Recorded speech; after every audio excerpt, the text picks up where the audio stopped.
Welcome. I'm so glad you came. I'm Salvador Gutierrez, and I'm honored that you have decided to spend the next 45 minutes with me learning how to take your company to the next level. It is my intention to change the way you do business forever. Before we get started, make sure you're either watching this on a laptop or desktop, somewhere you can sit down. I promise you'll get so much more out of this. As what you focus on tends to expand, it is my goal that you should focus on expanding your business, not your notifications. So if you're still watching this on your phone, just copy the link on the top of this page, or bookmark it, then open it on your desktop. Also, if you've already registered, we have sent you an email with the link to this video so you can open it from there. There's a lot of ground to cover. To get the most out of this, make sure you have a pen and paper handy, or some way to take plenty of notes, as you will now get insights on things that you can implement immediately for your company. As is not only my intention to entertain you, but to educate and empower you, please be active in the chat, as I'm going to ask you to type in it from time to time. The more you interact with this webinar, the more insights you will get, and the faster you'll see change in your life. At the end of this video, you will also have the opportunity to schedule a live Q&A where we'll answer questions on applying these principles to your business and explore the best path of building your high-performing teams that you now want. So, with the housekeeping out of the way, let's jump in. I would like to start with a survey. Who here wants to make more money? Type, oh yeah. Who here wants that money made for them by other people? Now, if you're watching this and you have a business partner watching with you, and you see that their hand went up and yours didn't, you should be paying attention. Who here wants the certainty that we're going to thrive even with the economic turmoil that's happening? Let's face it, caffeine and blind optimism alone won't carry you through turbulent times. It doesn't matter what industry or economic climate, uncertainty is the only constant. Now picture leading your company with such clarity, such confidence, that you are consistently choosing the right people and empowering them to take the right actions. It's about surrounding yourself with capable leaders, delegating smartly, and focusing your time solely on high-impact decisions. This mastery empowers you to steer through any challenge with ease.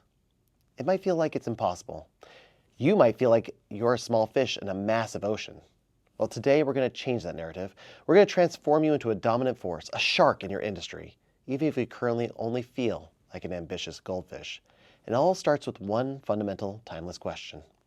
Why do some teams outperform while others consistently underachieve? I got to see this question in action early in my career. I had an accidental client, my plumber. He had been with me through all my real estate adventures, handling every plumbing issue across my flips and rentals. On the surface, he worked for a successful business where everything seemed to run smoothly. But behind the scenes, it was one man holding it all together. Whenever a tech dropped the ball, he was the one that was cleaning up the mess. Whenever a homeowner got frustrated, he was the one calming them down. Whenever a project fell behind, he was the one burning the midnight oil. One day, while replacing one of my sinks, he asked me, "How did you make the leap from a W-2 to owning your own business?" You see, for years, the owner of the plumbing company promised him a partnership, dangling out in front of him, always just out of reach, always saying, "Just put in a few more hours and we'll make it happen." But every time my guy asked about it, the owner avoided the conversation. The breaking point came when he discovered that he was being underpaid. The owner had been skimming a percentage off of his commission sales. And when he confronted him, instead of taking responsibility, the owner blamed him for the company's struggles. That's when he realized there was no future here. That's when he realized he needed to talk to me. It only took a few short months working with me, and when he felt ready, he took the leap. Without him holding everything together, the company went into panic mode. A swath of other technicians left as well. Clients started choosing other alternatives, and the bottom line shrunk fast. They threw everything they had to fix it, putting employees together, trying old strategies, hoping for a miracle. But instead of solving the real problem, they were caught up in uncertainty. Questions kept showing up in the workplace. Who's in charge now that he's gone? Does the extra work come with extra pay? How are we going to split the territories? Is it okay to challenge someone else's idea? What are the rules now? On the surface, it looked like collaboration, but underneath, it was inefficiency, hesitation, and competition. The team spent more time managing and negotiating status than solving the real problem. They needed more clients. There was no alignment, no leadership, no culture. The infrastructure wasn't built to sustain itself, and it depended on one person.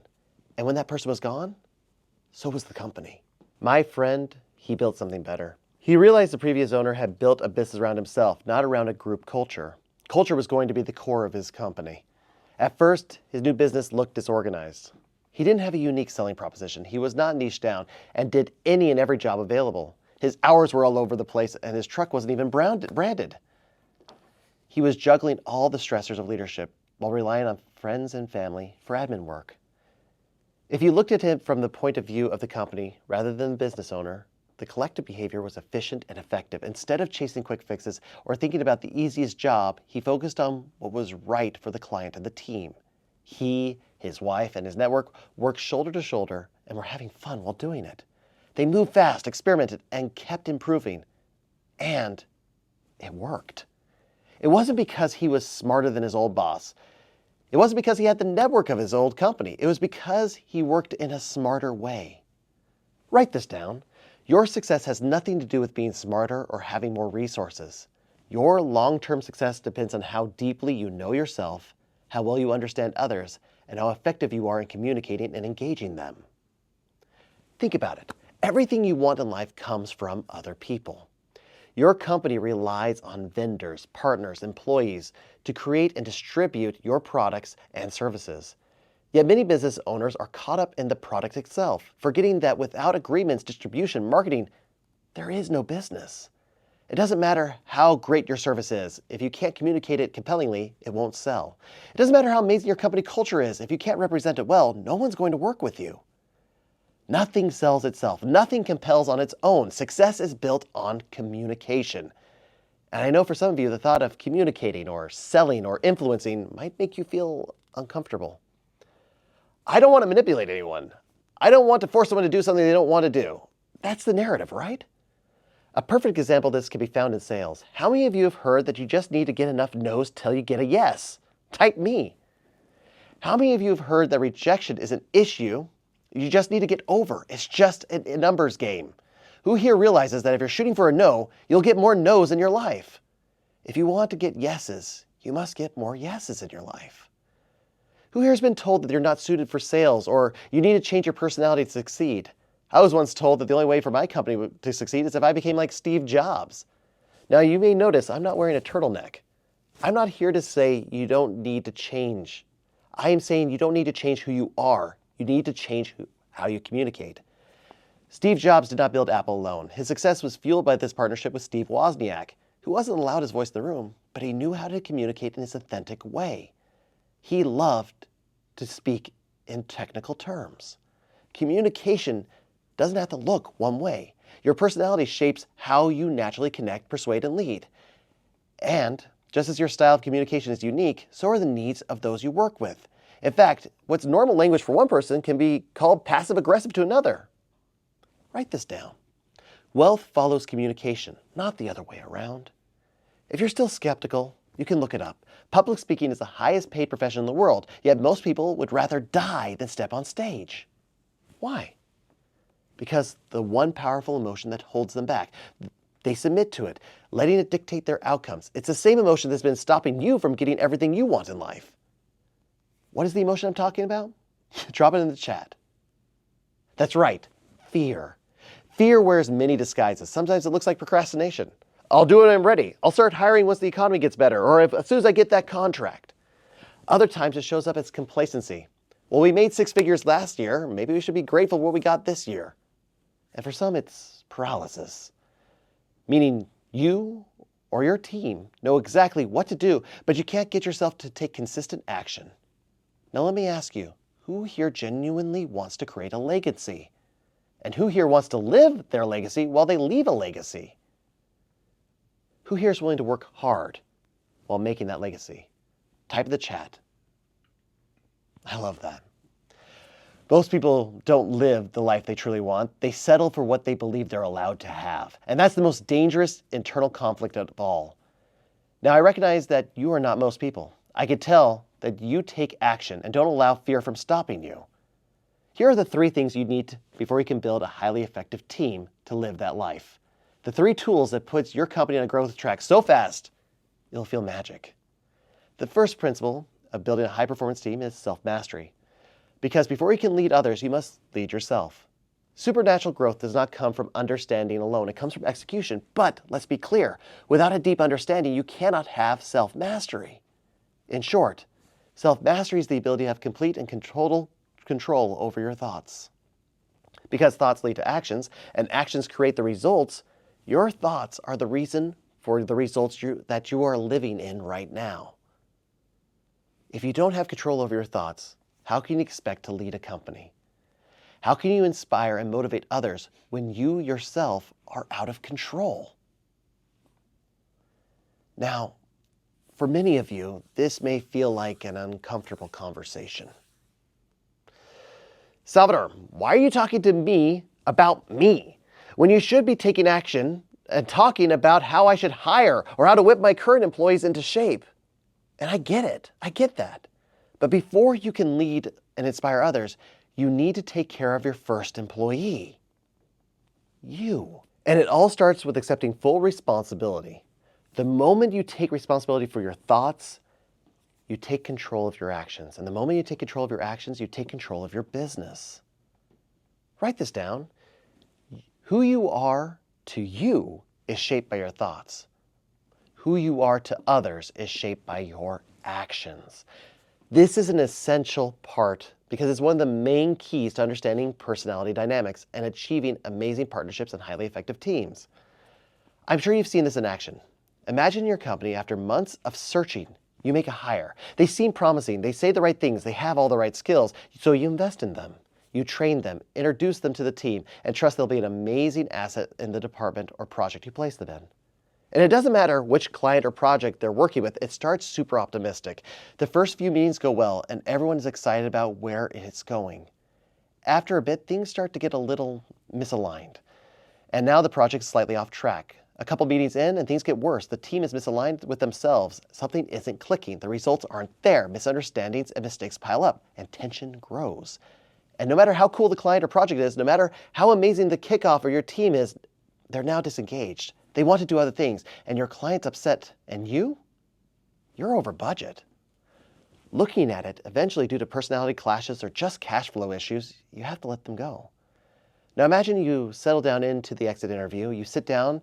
Their team lead looks your hire in the eye and says, "You are the worst decision I ever made. You've completely unqualified. We should never have hired you. Because of you, we lost the contract. One of our best customers as well. You will never exceed anywhere else. Don't even bother asking for a recommendation. Now get out of here."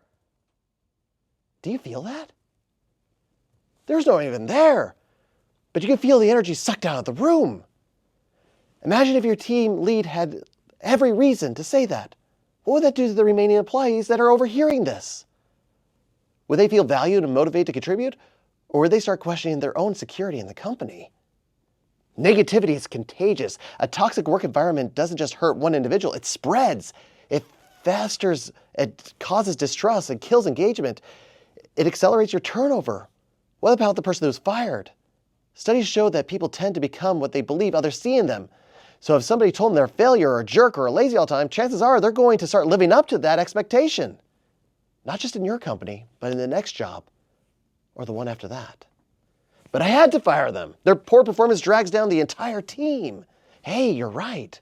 Researchers from University of South Wales found that one disengaged employee can reduce the overall team performance by 30 to 40%.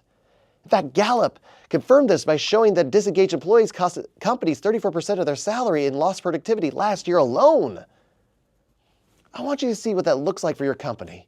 Take your NOI and add 34% to it. What would that do for your life? What would that extra money do to your pocket? So why does this keep happening? Well, it's not my job. Employees don't like to take ownership of the issue. They're waiting for leadership, HR, or an external consultant to come and step in. Hey, I'm still getting paid. There's no issue here. Oddly, this behavior is incentivized as it allows people to drag projects on, meaning more billable hours and no urgency to fix the problem. It's just the cost of doing business. Oh, I've heard this so many times. It's just simply accepted. Now, many of us have been fired this way before, not just from our jobs, but from opportunities, relationships, or even our dreams. And the worst part, sometimes we're not even fired by a person. We're fired by lack of support, clear expectations, or the right skill sets to succeed. And we internalize it. We carry that stress, that identity into every part of our lives, at work, at home, in every relationship we have. I want you to realize that so many parts of your life are programmed in that way. How many realize that you have programs around leadership, selling, responsibility, what you think is possible? And those beliefs, those programs weren't built overnight. And I also want you to know that we have programs that help us as well. A little while ago, I asked all of you, and you agreed, that if you're willing to work hard, for every group that's falling apart, there's another that's resilient no matter the pressure, no matter the stress. That's what a high-performance team is. You can't hire them. They're not to be found. They're built. And the difference is leadership. There are teams that continue producing at high level even when there's a bad apple thrown in the mix, because within those teams there are people of character who shift the energy, diffuse the tension, and keep the group focused on solutions.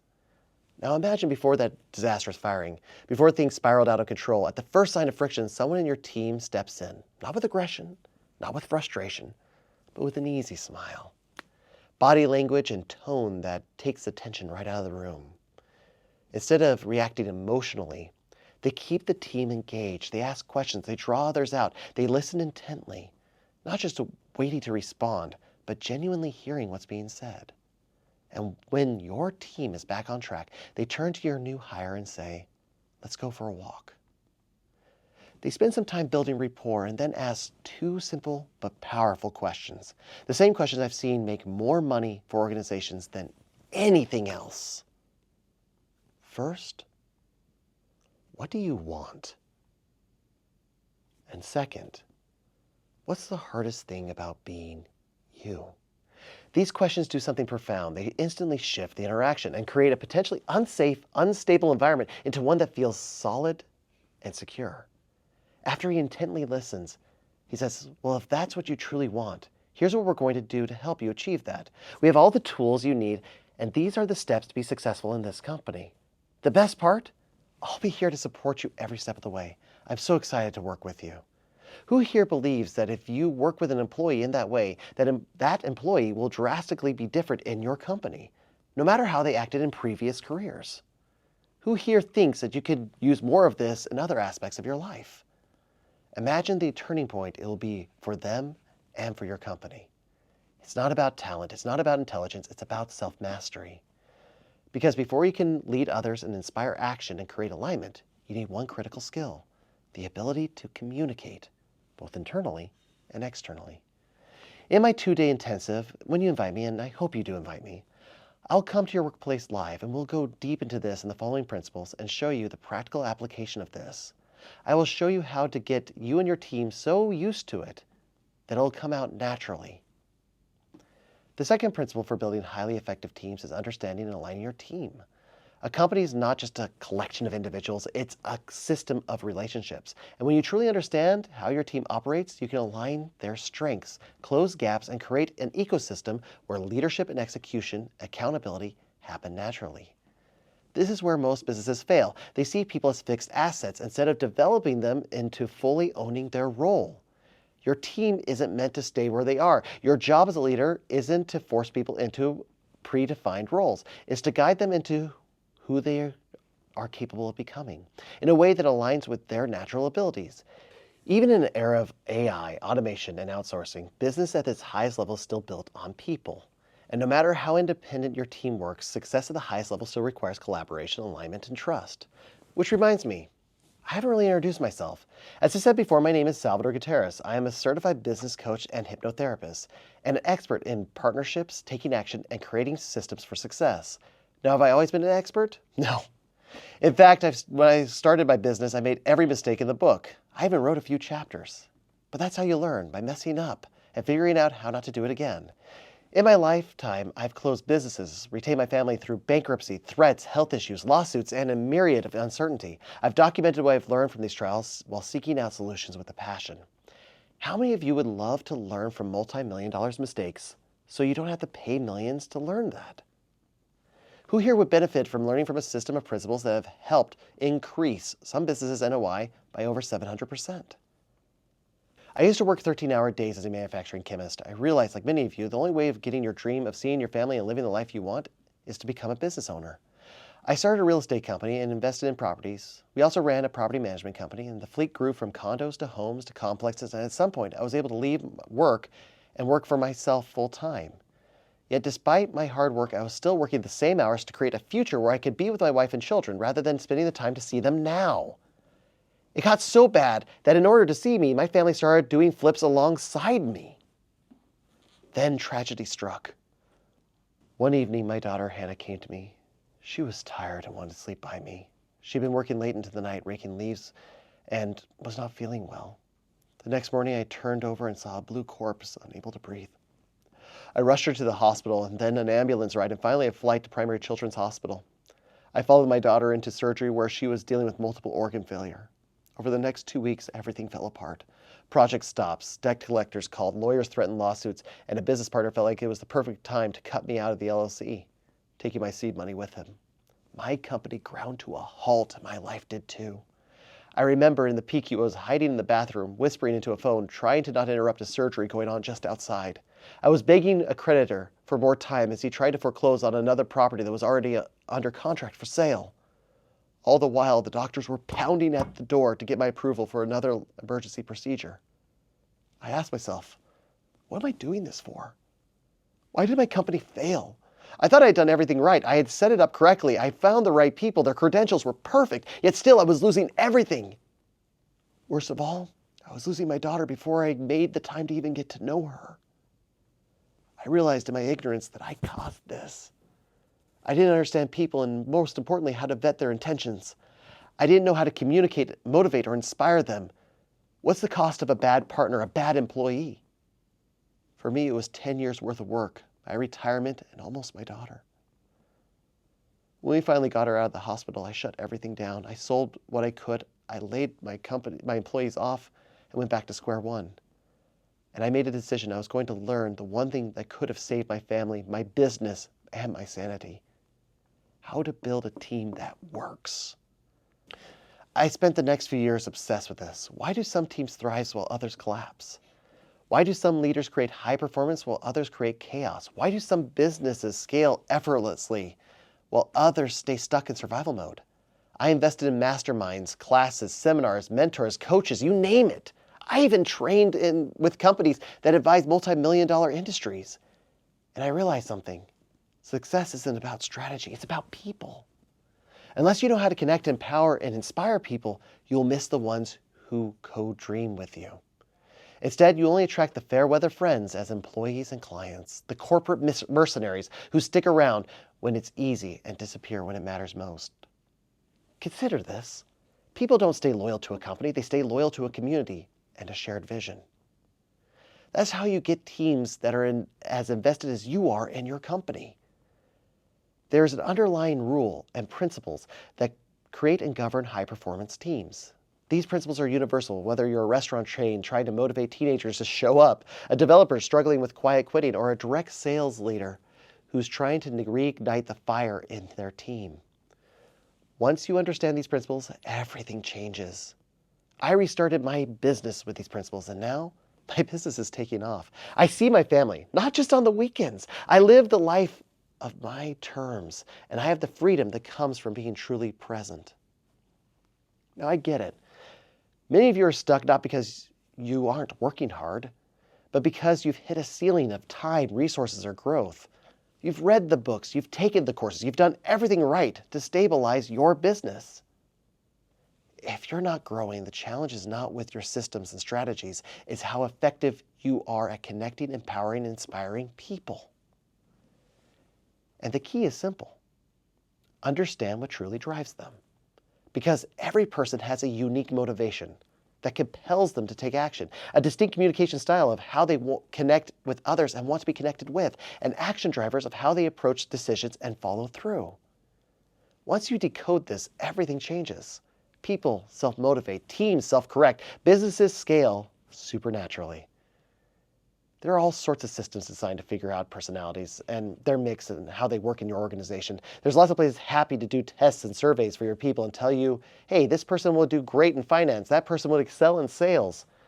The challenge is businesses aren't built like puzzles. You can't just shuffle people around and expect magic. To implement their suggestions that most of these companies provide, you need to either do a full reorganization, moving people into positions they don't want to be in, or they're recommending you change your entire organization to fit your employees, both of which are ridiculous. You can't scale if your company changes for every new hire. It's like moving walls in a house every time someone moves in or out. Instead of forcing your organization to fit the employees, we reverse engineer your process so that your employees fit the framework of your organization's vision. Here's how it works. First, you must be able to identify who they are and how they naturally act. We've partnered with 2 industry-leading companies that specialize in personality analysis and behavioral insights. They provide the data. But data alone won't create high-performing teams. That's where we go beyond. We don't just interpret results, we engineer transformation. I love showing you not only the science behind how this works, but how to seamlessly integrate it into your systems to create a culture of leadership that scales effortlessly. Because high-performing teams aren't found, they're built. When you apply these insights correctly, it doesn't matter what happens. You don't just get compliance, you get ownership. That's when your business becomes unstoppable.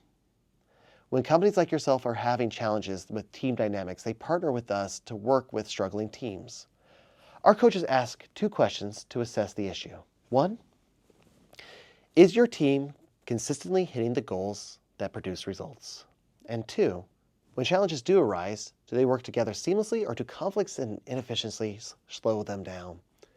The second question probes if there's a personality mismatch. Charlie Group did research that showed that if 2 people are similar in personality, the ability to have one influence the other was 82%, meaning that they're influenced to a yes or buying decision if their personalities matched. Compare that to an 18% chance if they weren't. And I'm sure this makes sense. If you're saying the exact things that they need to hear to unlock a yes, leading an effective team is easy. I'm certain you've experienced the opposite as well. Have you ever met someone who just rubbed you the wrong way? Or worked with someone who took everything you said as a sign of disrespect or challenge? If there is a conflict in your team, remember, it's often not personal. It's personality. Learn their personality communication and see the friction melt and productivity explode. The first question is very eye-opening. I often hear clients saying that they're just sick of having to go around HR and handle personnel problems themselves. Let's say I give you your dream. Everyone in your team is getting along. You have a great company culture. In fact, Glassdoor is giving you out 5-star reviews as if you're a resort in Cabo. But if your team is getting results like they're on vacation, that's a death sentence. If your team struggles to get things done, the issue isn't communication. It's how they naturally take action. Every person has an instinctive approach to problem solving. And when the roles don't align with their natural strengths, you get friction, inefficiency, and ultimately, burnout. The key is understanding these action drivers. When necessary, that means realigning responsibilities so that each team member works in a way that feels natural. But the point is that it is by making it easier to perform at their best to get results. The biggest challenge here is that most teams cannot see the real issue, only the symptoms. Remember what I said earlier that who you are to yourself is shaped by your thoughts? That's personality. Who you are to others is shaped by your actions. That's your action driver. Imagine you have a brilliant, detail-oriented team member who triple checks everything, plans meticulously, and ensures that nothing slips through the cracks. Sounds great, right? But ask them to make a quick decision on the spot, and they'll freeze. Tell them, I need you to wing this. They agree, and then you see them immediately go into researching instead. Not because they're not capable, but because that's not how they're wired. Now picture another team member, a big picture thinker, a fast mover, full of ideas. They thrive in uncertainty. But give them a structured, repetitive task, and they'll check out completely. The power of action drivers is that it identifies how people approach problems, take action, and execute. If you don't understand how your team is wired, you will always be fighting friction. But when you understand your team at this level, you can guide and motivate them more effectively, predict conflicts before they arise, and create a team that runs seamlessly. You don't need to fix your team. You need to train, empower, and challenge them to grow. We've covered a lot of ground already. By now, you understand that the key to high-performing teams isn't just about hiring the right people. It's about creating an environment where they step into the higher versions of themselves. So, for the final piece of the puzzle, most companies stop identifying who someone is today. We take it further. We show them who they need to become. Because success isn't about skill or strategy. It's about growth. Think about your own journey. At some point, you weren't the leader you were today. You had to grow into that role. And the moment you committed to that growth, everything changed. Your team is no different. This is where leadership systems fail. They either expect employees to already be at the level that they need to be, or they try to force people into roles they don't really fit in, or they avoid the conversation altogether, hoping things just work out. None of these create high-performance teams. That's why we created a method I like to call the chair. A simple yet powerful way to reverse engineer success in every role. Instead of changing people or changing your company, you create the chair, a clear framework that outlines the character traits that are needed to excel in the role. What actions and behaviors define success, and how they need to think, communicate, and operate at that level. When someone steps into that chair, they know exactly what's expected of them, and they either rise to the occasion or naturally opt out. Suddenly, promotions aren't vague. They aren't about office politics or waiting for an opportunity. Your team members know exactly what to do to step into their dream role. And that's one powerful shift in responsibility. Most companies get it wrong. They promote based on performance, but they don't train for leadership. They assume that just because someone excels in one role, they'll automatically succeed in the next. I feel I should tell you a story that may cause you to feel some deja vu. I was pulled into a company that had made this exact mistake. They had an amazing salesperson, one of the best in the industry. Every year, he crushed quotas so naturally that others just couldn't figure out how to keep up. The owners promoted him to sales manager. To build the team, they scalped 3 sales reps from a wholesaler company. And suddenly, the team was struggling. Sales were plummeting, and his confidence dropped. For the first time in years, he wasn't winning. He had been the company's secret weapon, closing deal after deal, hitting record-breaking sales. Then suddenly, everything changed. He wasn't closing anymore. He wasn't winning. Instead, his entire livelihood depended on others. And his team, they weren't just underperforming, they were failing. Now, instead of being the company's greatest asset, he was their biggest liability. He was lost, frustrated, overwhelmed, feeling completely powerless over his own success. And the worst part? He was one conversation away from being fired. The company kept tweaking the system, scripts, lead intake, offer prices, but nothing worked. See, the problem wasn't the system. It was a role without a chair. What makes someone a great salesperson does not make them a great manager. Instead of closing deals, our struggling manager was suddenly expected to coach and motivate underperforming reps, handle team conflict while balancing morale, and think strategically, not just tactically, and communicate that strategy in a way that inspires cooperation. He was also now in charge of enforcing a culture that was never clearly defined in the first place. Without these skills, the entire team was burning out. The company called me as a last-ditch effort to save the situation. And that is where I learned the worst part. After interviewing the manager, I discovered that he'd never even wanted that promotion in the first place. He loved selling. He thrived in it. But now, he was facing termination for a role he never asked for. When I asked him what he truly wanted, he admitted, I always wanted to be a regional manager. He loved the idea of leading multiple locations, driving expansion, and overseeing operations at scale. But at the time, that wasn't even a role that was even on the company's radar. And that's where the real problem was. There was no clear path to get there. At first, he saw the sales manager role as a career-ending obstacle that took him away from what he truly loved. But when we reframed it, when he realized that it wasn't an obstacle, but an opportunity, instead of resisting the role, he saw it as a stepping stone, a chance to develop the leadership skills he needed for the job that he actually wanted. When he mapped out his growth plan, for the first time, he was excited again, because now he had the tools. This is why leadership development isn't optional. If you don't align personnel motivation with company goals, you'll get disengagement. If you don't define the role, you'll get inconsistency. But if you don't give the right tools, you'll get burnout. But if you create the chair so that they can align their growth with the company's needs, you'll get a leadership pipeline. You'll create certainty in your teams, and you'll eliminate the chaos of culture drift. And most importantly, You'll create a business that scales without leadership breakdowns. When you're clear on the chair and you align your team's motivations to your company goals, they naturally develop character traits needed to excel in any role. This is how you create advocates in your company at any level. They don't wait to be told what to do, but instead take the responsibility for their own growth. They ask themselves, who do I need to become to own this role? What traits do I need to develop? What do high performers at this level do differently? This isn't about changing who people are. It's about inspiring anyone to become any role in their authentic way. When you get this right, growth becomes automatic, because when people understand their future potential, they become naturally motivated to step into it. Now we've covered self-mastery and team alignment. Let's talk about the most important part of how to make this last. How do we make it part of your company's DNA? The third principle for building highly effective teams is creating a scalable leadership culture, or SLC. You can have the best hires, the best structure, or even the best systems. But if your culture is weak, even if you hire our team to get yours aligned, it's only a matter of time before your company reverts back to square one.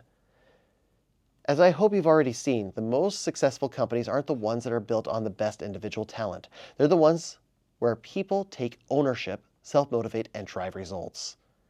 And when you create that kind of culture, it attracts quality people into your company and repels those bad apples who would use you. So how do you actually build an SLC? It's not unlimited snacks, casual Fridays, or foosball tables in the lunchroom. Harvard Business School studied over 200 companies for 3 years and found that those that the highest performing teams consistently focused on 3 things. They created an environment where people felt secure enough to take risks and perform at the highest level. They created space where people openly discussed challenges and asked for help. Look, strong teams aren't built on perfection, they're built on trust. And when leaders admit mistakes and employees feel safe to do the same, collaboration and innovation explode. They established a purpose to a bigger vision that drives motivation. People don't stay loyal to a company, they stay loyal to a mission.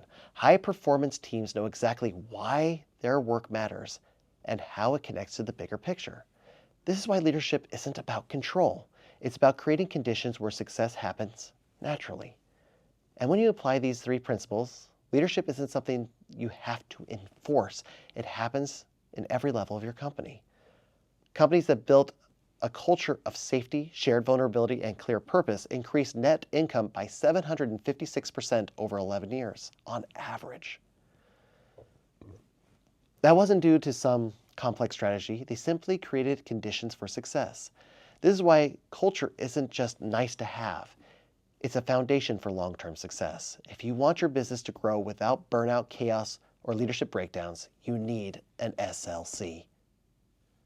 Wow, the time has flown. And who here has learned a lot? Who here loves this stuff? I hope you realize that growing your company isn't difficult, it's different.